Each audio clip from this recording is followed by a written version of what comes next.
सरकार बनाएंगे, अब हम परिवर्तन लाएंगे, अपनी सरकार बनाएंगे। जो बीजेपी वाले हैं वो घबराए और डरे हुए तो है ही हैं, लेकिन जब से उपचुनाव की तारीखें आ गई हैं वो कुछ हिले हुए दिखाई दे रहे हैं। और याद रखना, जो टालेंगे वो चुनाव हारेंगे।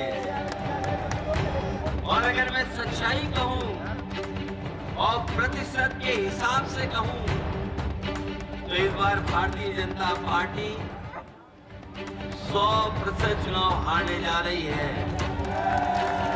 और सीटों की गिनती से बोलूंगा तो मैं इस बार 9 की 9 सीटें हारने जा रहे हैं। न केवल हारने जा रहे हैं, बल्कि लोग जो हिले डुले और डरे दिखाई दे रहे हैं, जिस तरीके से फैसले आ रहे हैं, जिस तरीके से महाराष्ट्र से आवाज आ रही है, चुनाव वहां हारेंगे और देखना उत्तर प्रदेश की कुर्सी अपने आप चली जाएगी। कोई कुर्सी को नहीं रोक सकता, इसीलिए चुनाव टाले गए। बताओ, चुनाव टाले गए घबरा करके कि नहीं टाले गए? पहले तो चुनाव उन्होंने अपनी सरकार बनाएंगे, अब हम परिवर्तन लाएंगे, अपनी सरकार बनाएंगे। 9 की 9 सीटें हारेगी बीजेपी। अपने प्रत्याशी को जिताने के लिए की कानपुर में जनसभा। सीसामऊ विधानसभा की जनता को की वोट डालने की अपील। सपा व कांग्रेस एक मंच पर। लाल इमली के कर्मचारियों ने दिया ज्ञापन अखिलेश यादव जी को। अपनी सरकार बनाएंगे, अब हम परिवर्तन लाएंगे, अपनी सरकार बनाएंगे। खबर कानपुर महानगर से। कानपुर महानगर में 20 तारीख को होने वाले उपचुनाव को लेकर आज कानपुर के जीआईसी मैदान में सपा के राष्ट्रीय अध्यक्ष अखिलेश यादव ने अपनी सपा प्रत्याशी नसीम सोलंकी के लिए जनसभा की। इस जनसभा में सपा के विधायक व वरिष्ठ नेताओं के साथ कांग्रेस के वरिष्ठ नेता व कार्यकर्ता उपस्थित रहे। अखिलेश यादव ने अपने प्रत्याशी के लिए सीसामऊ विधानसभा के लोगों से वोट डालने की अपील की और भारी मतों से जिताने को कहा। सपा के राष्ट्रीय अध्यक्ष अखिलेश यादव ने कहा कि ये चुनाव विशेष परिस्थितियों में हो रहा। यहाँ पर जितने लोग आए हुए हैं, समाजवादी पार्टी, कांग्रेस पार्टी के लोग जानते हैं कि उत्तर प्रदेश कानपुर सीसामऊ विधानसभा के चुनाव होने जा रहा। यह चुनाव जबरदस्ती चुनाव कराया जा रहा है। जिस तरह से सरकार ने कार्रवाई की है और जिस तरह से झूठे मुकदमे लगाए हैं, इसलिए आज हमें व आप लोगों को इस चुनाव में आना पड़ा। ये चुनाव केवल कानपुर का ही नहीं होने जा रहा और आप मैं इस मैदान में मिले हैं तो बहुत लोगों को जानकारी हो गई होगी कि इस सरकार का बुलडोजर प्रतीक बन गया है। सुप्रीम कोर्ट का जो फैसला आया है इस सरकार के खिलाफ, उसका धन्यवाद देता हूं, बधाई देता हूं। क्या कोई सोच सकता है कि सुप्रीम कोर्ट ने सरकार पर 25 लाख का जुर्माना लगाया है? न सिर्फ जुर्माना लगाया है बल्कि ऐसे दोषी अधिकारियों के खिलाफ कार्रवाई करने के लिए कहा है जिन्होंने बुलडोजर चलाकर किसी का घर तोड़ने का काम किया है। प्रतिशत के हिसाब कहूँ तो इस बार भारतीय जनता पार्टी 100% चुनाव हारेगी और इस बार 9 की 9 सीटें हारने जा रही है। अखिलेश यादव ने कहा कि वो कह रहे हैं कि क्या पीडीए है। उन्होंने जो पीडीए का फुल फॉर्म बताया है, बहुत सोचता रहा कि बताओ एच कहां से आ गया है, तो उन्होंने पीडीए का फुल फॉर्म बनाया और सच्चाई तो ये है कि पीडीए वाले घबराए हुए हैं। पीडीए के नारे से उनके पेट में दर्द हो रहा। पीडीए मतलब पेट दर्द हो रहा के नारे से। जब से पीडीए का नारा चला है तब से ये घबराए हुए हैं। हमेशा के लिए खड़ा हो जाएगा गैराज में, अब किसी गरीब का घर नहीं टूटेगा। और जो फैसला देते समय पढ़ा उन्होंने अपनी लाइनें, अपना घर हो, अपना आंगन हो। उन्होंने एक व्यक्ति के बारे में लिखा कि अगर जो व्यक्ति अपने जीवन भर में कोशिश करता है कि घर बना ले, उसके लिए जो लाइनें पढ़ी गई कोर्ट में, अपना घर हो, अपना आंगन हो, इस ख्वाब में हर कोई जीता है। इंसान के दिल को ये चाहत है कि एक घर का सपना कभी न छूटे। तो सोचिए सुप्रीम कोर्ट ने कहा है। हमें पूरा भरोसा है न्यायालय पर, एक दिन हमारे आपके विधायक रिहा होकर के आपके बीच में आएंगे और जो पहले जिस तरीके से काम करते थे उसी तरीके से काम करेंगे। सोचिए कितनी तकलीफ और परेशानी का उन्हें सामना करना पड़ा। वो जो झूठे मुकदमे लगे जिसकी वजह से जेल जाना पड़ा, और जिन परिस्थितियों में चुनाव हो रहा है, आज उनकी पत्नी जो कभी चुनाव में नहीं निकली बाहर, कभी पब्लिक कार्यक्रमों में नहीं पहुंची, लेकिन सोचो परिस्थितियों ने क्या परिस्थिति पैदा की कि आज समाजवादी पार्टी ने उन्हें अपना प्रत्याशी बना करके इंडिया गठबंधन के सहयोग से आपके बीच में चुनाव लड़ने के लिए पहुंचाया। मैं जानता हूं ये आधी आबादी का भी नेतृत्व कर रही हैं। ये न केवल जीतेंगी बल्कि रिकॉर्ड मतों से जीतने जा रही हैं।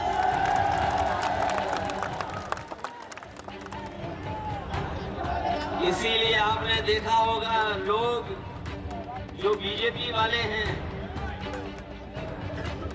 वो घबराए और डरे हुए तो है ही हैं, लेकिन जब से उपचुनाव की तारीखें आ गई हैं वो कुछ हिले हुए दिखाई दे रहे हैं। और याद रखना, जो टालेंगे वो चुनाव हारेंगे। और अगर मैं सच्चाई कहूं और प्रतिशत के हिसाब से कहूं तो इस बार भारतीय जनता पार्टी 100% चुनाव हारने जा रही है। और सीटों की गिनती से बोलूंगा तो मैं इस बार 9 की 9 सीटें हारने जा रहे हैं।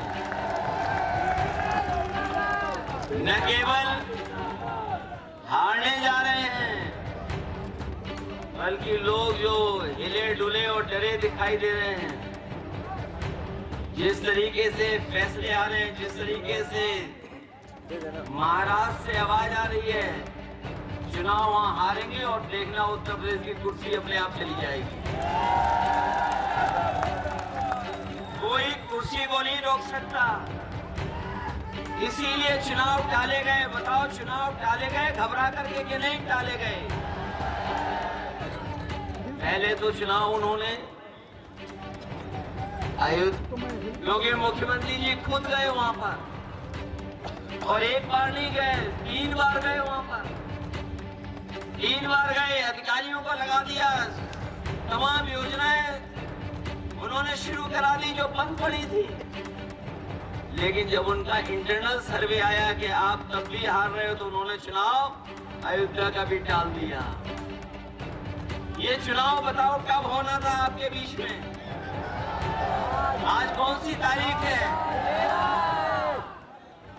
इसी दिन इन्हें चुनाव हारना था, लेकिन चुनाव टाल दिया इन्होंने। और कभी सोचा कि उन्होंने चुनाव क्यों टाला? चुनाव इसलिए टाला इन्होंने कि जब इन्हें मालूम पड़ गया कि त्योहारों के समय पर लोग आए हैं, छुट्टी लेकर के आए हैं, घर पर पहुंच गए हैं, त्योहारों के साथ साथ उन्होंने मन बना लिया था कि इस बार भारतीय जनता पार्टी को सबक सिखा करके जाएंगे। जब उनको इस बात की भनक पड़ गई तो उन्होंने 13 तारीख से चुनाव टाल करके 20 तारीख कर दिया। अगर 20 तारीख कर दिया तो कानपुर वाले लोग इतना हैं कि 13 का हिसाब पूरा का पूरा 20 तारीख को करेंगे। यहाँ कोई चुनाव नहीं बचा।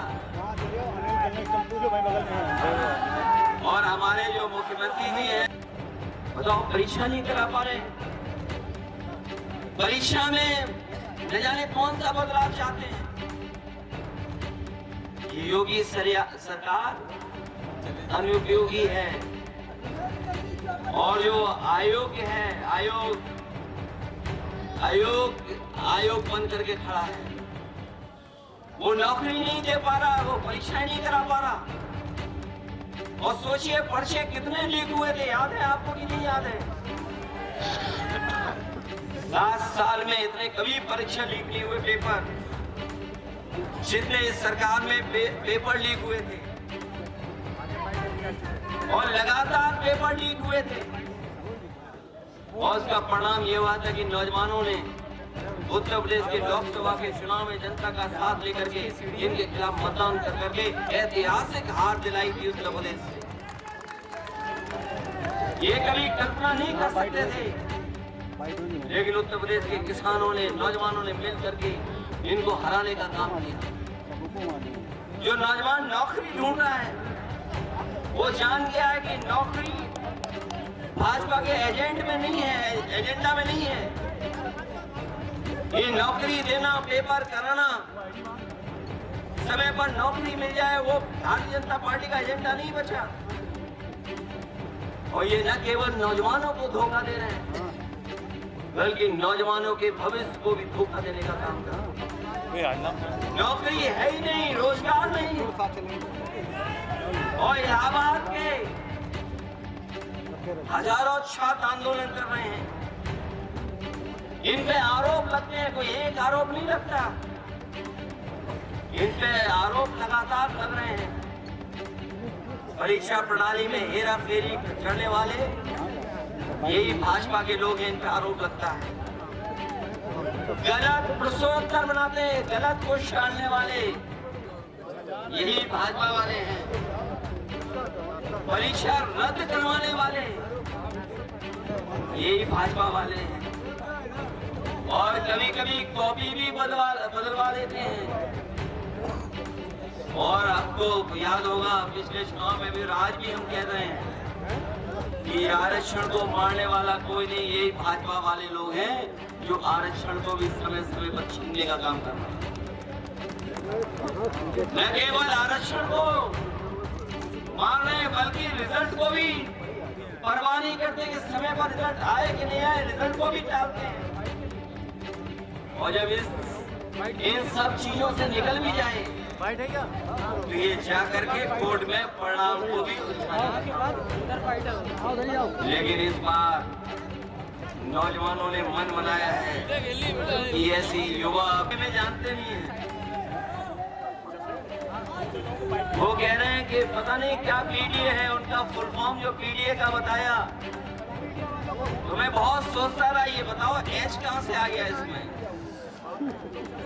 जो पीडीए का उन्होंने फुल फॉर्म बनाया, मैं सोचता रहा ये एच कहां से आ गया। और सच्चाई तो ये है, जो पीडीए वाले घबराए हुए हैं वो इसलिए घबराए हुए हैं, पीडीए के नारे से उनके पेट में दर्द हो रहा है। पीडीए मतलब पेट में दर्द हो रहा है नारे से। ये जब से पीडीए का नारा चला है और साइकिल का हैंडल हाथ में पकड़ा है, साइकिल का हैंडल हाथ में जब से पकड़ा है, घबराए हुए घूम रहे हैं। और हम और आप लोग तो जानते हैं कि ये कलयुग भी चल रहा है, और कलयुग में सब उल्टा पुल्टा होता है। तभी आप देख रहे होगे बोल भी बहुत रहे हैं। वैसे तो हमारे यहाँ परंपरा ये है कि जो ज्ञानी होता है वो चुप रहता है। तभी हमारे यहाँ परंपरा चली है मौनी बाबा की। लेकिन पता नहीं उल्टा पुल्टा क्यों हो रहा है। लगता कलयुग है इसलिए उल्टा पुल्टा हो रहा है। जो बुनियादी सवाल हैं उनका जवाब एक भी नहीं है सरकार के पास। सोचिए आप, जो बुनियादी सवाल आज है, आज सबसे बड़ा सवाल ये खड़ा हो गया है कि नौजवान हजारों की संख्या में धरने पर बैठा है प्रयागराज में। वो नौजवान कह रहा है कि हमें परीक्षा कराओ, हम परीक्षा देने के लिए तैयार हैं। अपनी सरकार बनाएंगे, अब हम परिवर्तन लाएंगे, अपनी सरकार बनाएंगे।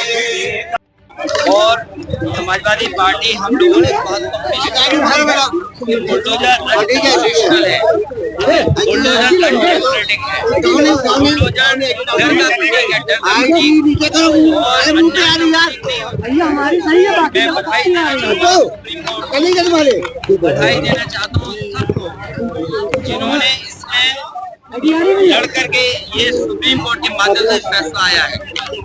और इसके बाद कम से कम सरकार को रास्ता न्याय का चुनना चाहिए। इस तरह का व्यवहार सरकार का नहीं होना चाहिए। मुझे कोर्ट में ये बात कही जाए,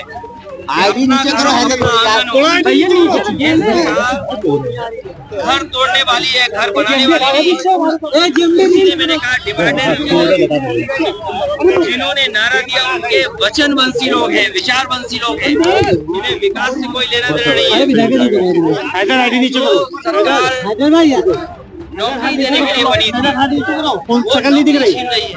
आज नौजवान वो जो एडमिनिस्ट्रेटिव नौकरी करते हैं इसके साथ इलाहाबाद और प्रयागराज में जो नौजवान नौकरी करने आए पढ़े लिखे उन पे लाठी चलवा रहे हैं, वो वेद छोड़ करके अपनी पढ़ाई की आंदोलन कर रहे हैं।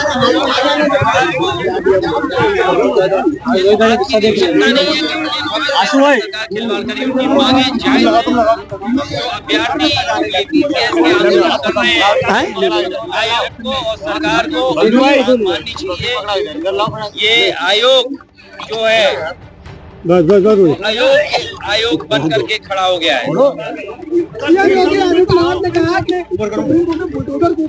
हिलाओ नहीं। कानपुर से कमर आलम की रिपोर्ट। अपनी सरकार बनाएंगे, अब हम परिवर्तन लाएंगे, अपनी सरकार